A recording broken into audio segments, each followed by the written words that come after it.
Everybody, great to see you all. So I think you'll all be happy to know that this past Wednesday, my furniture finally arrived at my apartment.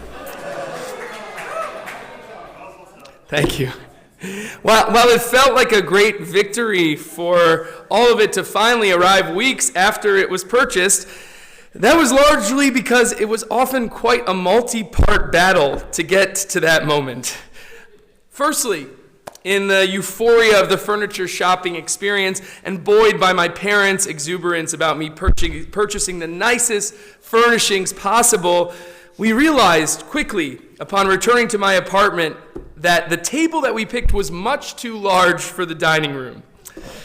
Secondly, I had to delay the initial delivery of the furniture due to unforeseen rabbinic duties, which in my short time here, there always seem to be.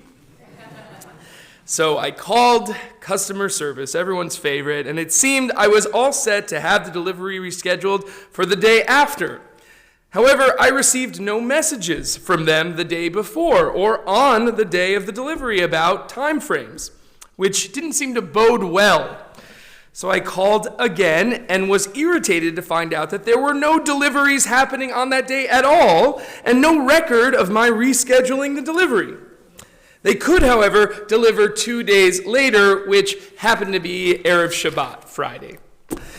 This time, I did receive the messages confirming the delivery, but the time frame that they gave me was just a little too close to Shabbat services, and I was nervous that they would come late, leading me to missing the service and then presumably getting fired. What can I say? I'm Jewish. I fear the worst. So, one last time, or nearly one last time, I got on that terrible customer service line and rescheduled the delivery for 5 days later, and thankfully it went off more or less without a hitch. Baruch Hashem. All this is to say, speaking as someone who is currently going through a big moment of change in their life, transitions are not easy. The logistics, of course, are complex and frustrating. But it's also the emotions that come with these moments of change that are even more challenging. Transitions are periods of time filled with uncertainty, insecurity, and fear. Whether it is quitting a job to pursue a new career, becoming a parent, starting a new school, or searching for a new leader for an organization, these transitions take us from stability and familiarity to a place of the unknown. How do we cope with these big moments of transition? What are some ways that individuals and groups step up to serve in these moments? Our Parshat Pinchas offers, I think, a few vastly different models of how to deal with these frightening moments of change, but perhaps also shows how many people can contribute to a transition that goes as smoothly as possible.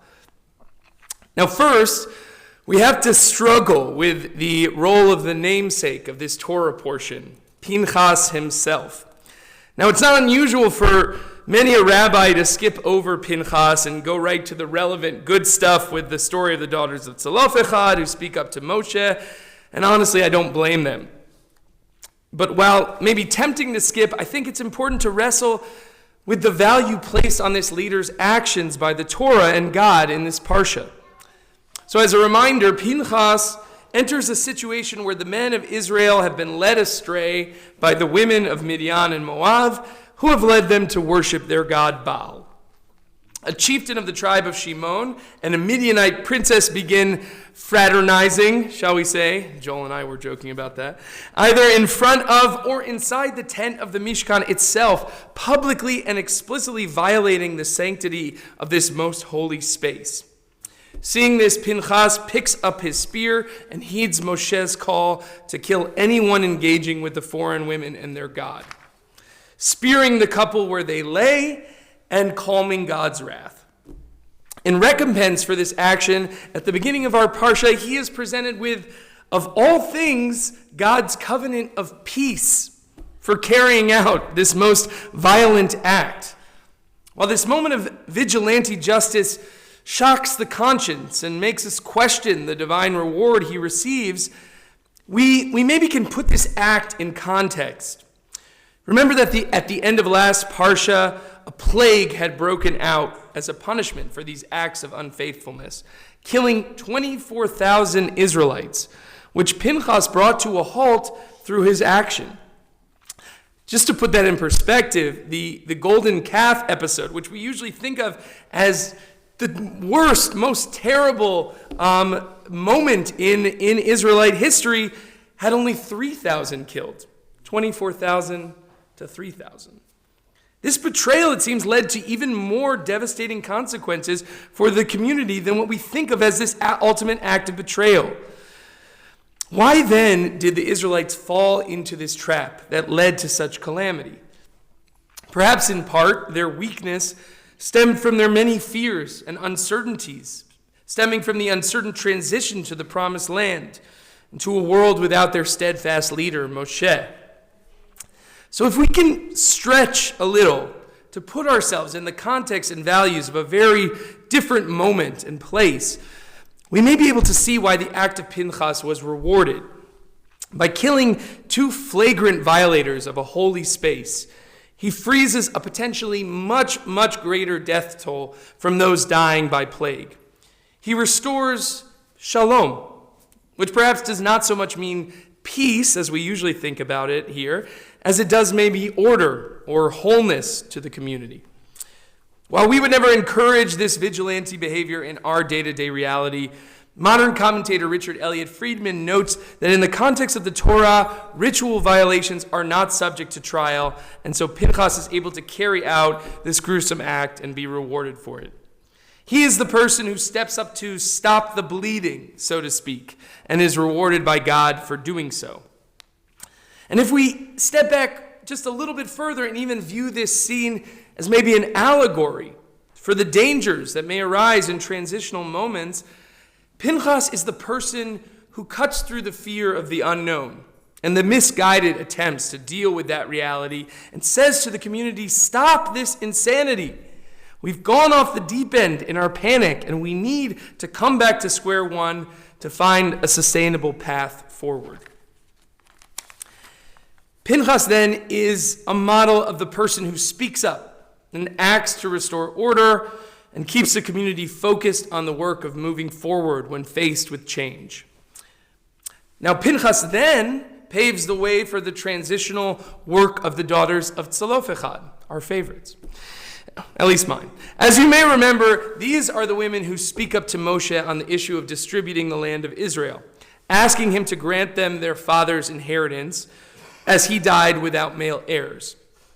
Only in an environment of restored order and calm could such a challenge be brought to leadership, considered by both Moshe and God, and even accepted by them. But while Pinchas sets the scene for them, the daughters' achievements are distinct and notable on their own. Besides achieving their concrete objective in this scene, being able to acquire their father's portion in the land, these women also represent the figures in a transition that are willing to ask questions, to stand up for those not fully represented in a transitional moment, and to pave the way to new precedents that will benefit the entire community as they move into the future. They see that something is not right and are able to confidently and delicately advocate for themselves and for future women who may find themselves in a similar situation. And finally, the Parsha moves to the top leaders themselves and their role in guiding people through transition. Whether it's CEOs, camp directors, prime ministers, or rabbis, we know that the buck stops with the people at the top of the chain. And because of that, Moshe knows that he needs to make sure there is a smooth transition of leadership at the top. God instructs him to go up to Mount Avarim to see the land and then die there. Once Moshe realizes this is his end, he knows he must deal with the matter of succession. Rashi even imagines that Moshe's request to God for new, competent leadership was inspired by the actions of the daughters of Tzalofechad. He writes that once Moshe heard God tell him to grant the inheritance of Tzalofechad to his daughters, he said to himself, "The time has come to inquire of my inheritance of leadership." In this midrash, we see how the challenges raised by the common people, as represented by these women, become an example for the top brass and stir them in their own necessary action.